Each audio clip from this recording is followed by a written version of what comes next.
guys, Jazz here with Black Digital Nomad, and today we're talking about options for digital nomads in 2020 and 2021 for the rest of this year and next year. So many digital nomads are leaving Vietnam currently.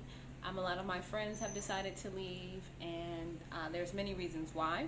Now, the thing about being a digital nomad is typically you live on a tourist visa, and as tourist visas change, you kind of gotta go with the flow. Now, I know a lot of people are like, well, my friends lived in Vietnam for 4 years, no problems, and blah, blah, blah. But just like with COVID, we can see how things can change so rapidly, so drastically, without any warning, okay? So it's just good to have other options, stay on your toes, and not take these places for granted and feel that you are obligated, they're obligated to make you stay or obligated to give you a tourist visa. So with everything changing, and even if they weren't, like, I'm always trying to figure out what my next move is. And the longer that I stay abroad, the more stability that I'm looking for. I would like to actually start a business in the country that I'm in, and so I've been looking into places where I can do that.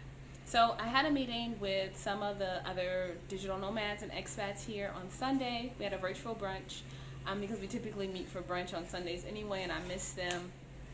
And with the recent fiasco with my visa, I started to do more research, and I wanted to kind of collaborate with other minds to see what they were thinking. So with that being said, these are the notes that we came up with during our meeting. So as many of us know, the visa situation, or the passport, U.S. passport, is weak as hell right now. So there's not many options due to COVID, and so some places that are open and that have nice visa situations, I guess, are Turkey, Tanzania, Rwanda, Mexico, Albania, Brazil, Costa Rica, of course, many islands in the Caribbean. But the Caribbean tends to be more expensive, so I'm not going to really cover that in this video, but feel free to do your own research, okay? And then also, these places have to have good Wi-Fi because we work from our computers. So also, cost of living is a thing. So originally I was thinking about going to Albania. I was researching that, but it turns out that it's cold in November, and y'all, I don't like cold weather. That's just me. You see my tan and shit. I like to stay like this all year round. So that is something that personally is a deal breaker for me, but for you, it might be an option. So definitely look into Albania. They have generous visas, and the cost of living is low. It's on the border of Greece, so it sounds like a great place, and I will probably visit eventually, but I don't think it's somewhere that I would want to make home. For now, when I move, I now want to stay somewhere for a year or longer. I found that I'm more stable, more focused and grounded when I stay in a place longer than 9 months. So the longer the better for me, okay? Rwanda is also a place with the development there and the access to opening a business there and getting a business visa is definitely something that I'm looking into. Like, at this point, I think I want to, the next place that I move, I want to perhaps gain residency there, citizenship or something, and then continue to travel. But I don't ever plan on living in America again. So at this point, I do want some place where I can buy property, start a business, and really flourish, right?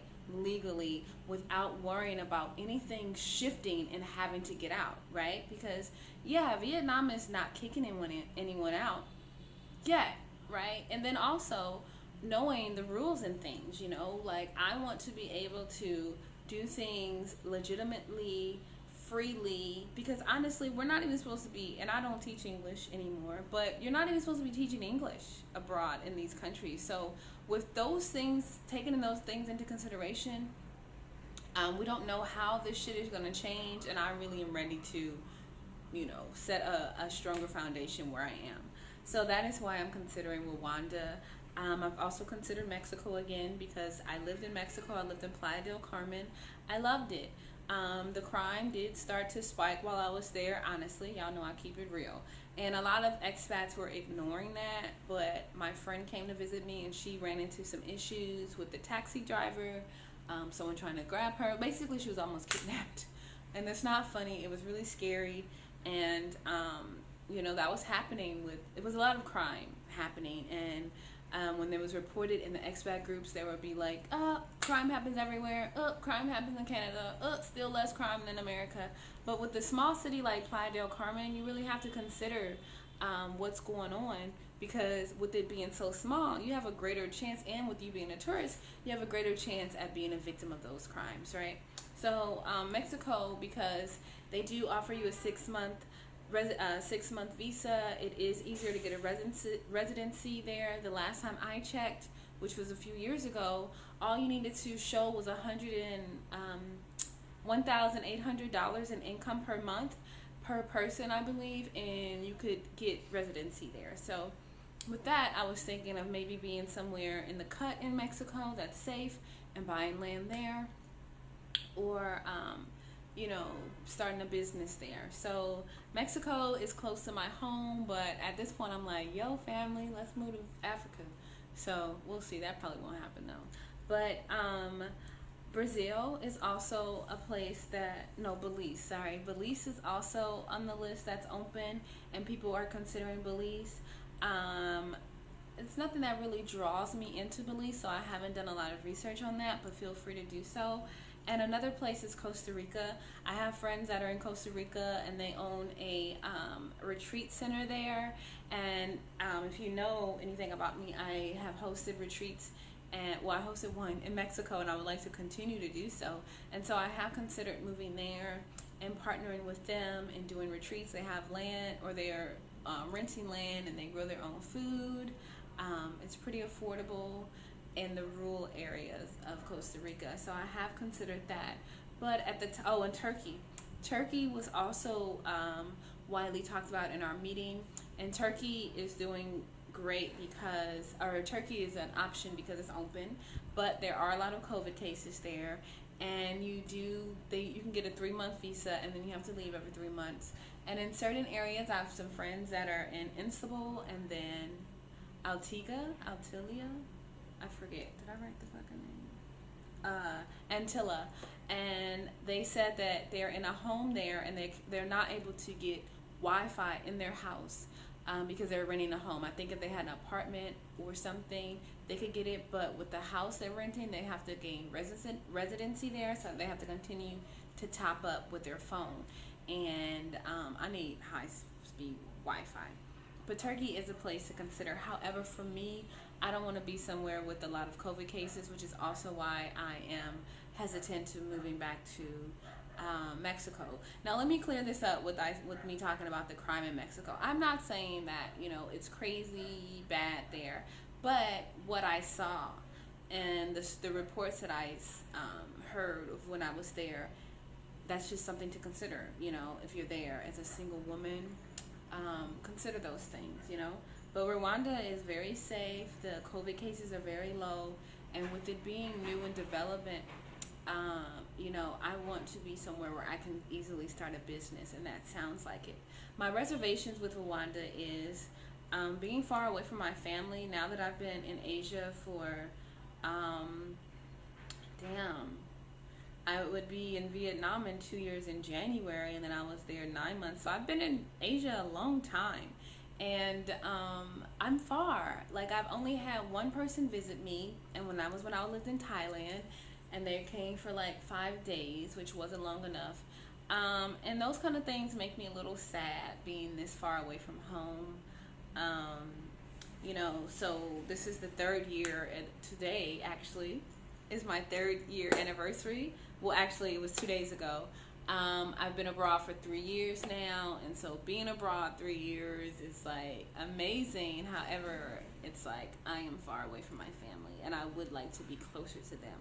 So that is why I did consider Mexico, but I also want to be somewhere where I can grow and I can actually, make that place a real home for me, and be more of an expat than a nomad, right? Um, so yeah, that is something that those are the places that we talked about. Um, you know, one thing I have to tell you guys is that this lifestyle is amazing, but with everyone talking about it, with it becoming such a fad thing, a lot of countries are cracking down, and we are not supposed to live in places on a tourist visa. So you need to pick a place and find out how you can start a foundation there so you're not running into immigration problems, because when you live somewhere for a year, it feels like home to you, right? But at the end of the day, you an immigrant, an illegal immigrant, if you ain't got papers. So these little tourist visas and shit can change at any time. You can be at an airport, and I witnessed this in Thailand. You can go into a place, and the fucking immigration officer could be like, you know what? You've been here too long. No, denied entry, So no matter what you're reading on these websites, or no matter what these fucking digital nomads are telling you, remember that if you do not have the proper paperwork, or you are living somewhere on a tourist visa for a long time, even if whoever you've known has lived in the country for 5 years, 4 years, 7 years, it doesn't really matter. Things can change at any given time, okay? We are not entitled to these places, okay? So always remember that. And always have a plan B. So yeah, I'm not really sure what I'm doing right now. I'm also taking it one day at a time because I have to, and that's the best thing to do at this point. It's just becoming overwhelming trying to figure out where I'm gonna go.